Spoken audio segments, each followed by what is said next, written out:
আপনি যদি মনে করেন গাজা দখল করলেই তাদের এই সন্ত্রাসবাদ থেমে যাবে, আপনি ভুল করছেন। যতক্ষণ পর্যন্ত তারা বিশ্বকে নিয়ন্ত্রণ না করছে, বিশ্বকে শাসন না করছে, তারা ক্ষান্ত হবে না। এবং তাদের মূল রাজনৈতিক পটভূমি এবং ভৌগোলিক অবস্থানটা কি হবে সেটাও তারা মেনশন করেছে। তারা চায় পুরো হোলি ল্যান্ডটা দখল করতে। এখন আপনি প্রশ্ন করতে পারেন যে ভাই হোলি ল্যান্ডটা কি? উত্তর হচ্ছে, হোলি ল্যান্ড হচ্ছে সেই জায়গা ইরাকের ইউফ্রেটিস নদী থেকে শুরু করে মিশরের নীল নদ পর্যন্ত। আই রিপিট, ইরাকের ইউফ্রেটিস নদী থেকে শুরু করে মিশরের নীল নদ পর্যন্ত এই পুরো জায়গাটাকে বলা হয় হোলি ল্যান্ড, অর্থাৎ পবিত্র ভূমি, আরদুল মুকাদ্দাসা। কোরআনে বলা হচ্ছে আরদুল মুকাদ্দাসা, ওদের স্ক্রিপচারে বলা হচ্ছে হোলি ল্যান্ড। তাদের মিসাকে ইহুদিরা বলছে মিসায়া, এবং খ্রিস্টানরা নাসারারা বলছে অ্যান্টিক্রাইস্ট। যাকে আমরা চিহ্নিত করছি সে হচ্ছে মাসিহুদ দাজ্জাল। তারা এই হোলি ল্যান্ডটাকে স্বাধীন করতে চায়। তারা মিশরের নীল নদ থেকে শুরু করে ইরাকের ইউফ্রেটিস পর্যন্ত পুরো জায়গাটাই দখল করতে চায়।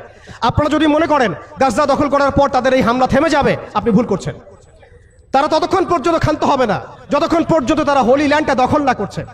এবং শেষ জামানায় যে বৃহত্তর মালহামা বা মহাযুদ্ধের কথা বলা হয়েছে, সেই যুদ্ধ হবে ইরাকের ইউফ্রেটিস নদীর সোনার পাহাড়কে কেন্দ্র করে। আস্তে আস্তে সময় সেদিকে এগিয়ে যাচ্ছে। তাহলে তাদের উদ্দেশ্যটা কি? তাদের উদ্দেশ্য হচ্ছে হোলি ল্যান্ডটাকে দখল করে সেখান থেকে তারা দাজ্জালের শাসন কায়েম করতে চায় সারা বিশ্বে। কারা চায়? জায়নিস্টরা চায়। এই ডটসগুলো যদি আপনি মিলাতে না পারেন এবং শুধু বাইরের চোখ দিয়ে আপনি দেখেন, ভিতরের চোখটাকে অন্ধ রাখেন, আপনি এই ওয়ার্ল্ডের জিও পলিটিক্স বুঝতে পারবেন না।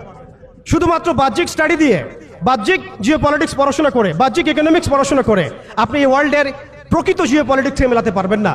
অর্থাৎ সামনে আসছে দাজ্জালের শাসন, যেটা নবী সাল্লাল্লাহু আলাইহি ওয়াসাল্লাম ইরশাদ করেছেন যে মাসিহুদ দাজ্জাল এই ইহুদিদেরকে নিয়েই এই বিশ্বকে শাসন করবে 40 দিন। কতদিন? 40 দিন। এবং তার প্রথম দিনটা হচ্ছে 1 বছরের সমান, দ্বিতীয় দিনটা হবে 1 মাসের সমান, এবং তৃতীয় দিনটা হবে 1 সপ্তাহের সমান। বাকি দিনগুলো হবে আমাদের দিনের মতোই। এই কথাটা আমাদের প্রিয় নবী মুহাম্মদ রাসূলুল্লাহ সাল্লাল্লাহু আলাইহি ওয়াসাল্লাম তার পবিত্র জবানে বলে গিয়েছেন বিধায় বিশ্ব এদিকে এগিয়ে যাচ্ছে। এরপরে কি হবে সেটাও প্রিয় নবী সাল্লাল্লাহু আলাইহি ওয়াসাল্লাম আমাদেরকে জানিয়ে গিয়েছেন। এইটা আমাদের আসার জায়গা। আমি যে শুরুতে বলেছিলাম যে আমাদের এই সমাবেশটায় আমাদের ফজিলত, আমাদের গুরুত্বটা বেশি তাদের চাইতে। আপনি জানেন এর সমাধান জিহাদ, আপনি যেতে পারছেন না। আপনি জানেন তার সমাধান হচ্ছে সামরিক আগ্রাসন, আপনি চালাতে পারবেন না। আপনি জানেন এর সমাধান হচ্ছে তাদের পুরো শক্তিটাকে শেকড় থেকে কেটে ফেলা, আপনি এটা করতে পারছেন না, কারণ ভবিষ্যতের দিকে পৃথিবী এগিয়ে যাচ্ছে। এরপরের কথা আছে, নবী করিম সাল্লাল্লাহু আলাইহি ওয়াসাল্লাম বলেছেন এই দাজ্জালের শাসন চিরস্থায়ী হবে না। এটাই হচ্ছে আমাদের আসার জায়গা, এবং তরুণ প্রজন্মকে এটাই আমরা শেখাতে চাই, জানাতে চাই। এই দাজ্জালের শাসনটা চিরস্থায়ী হবে না। নবী সাল্লাল্লাহু আলাইহি ওয়াসাল্লাম বলেছেন দাজ্জাল এবং তার অনুসারীরা যখন বিশ্বকে শাসন করার দিকে এগিয়ে যাবে, আল্লাহ রাব্বুল আলামিন তাওহীদপন্থীদের এই কালিমার পতাকার কাফেলা গঠন করবেন ইনশাআল্লাহ।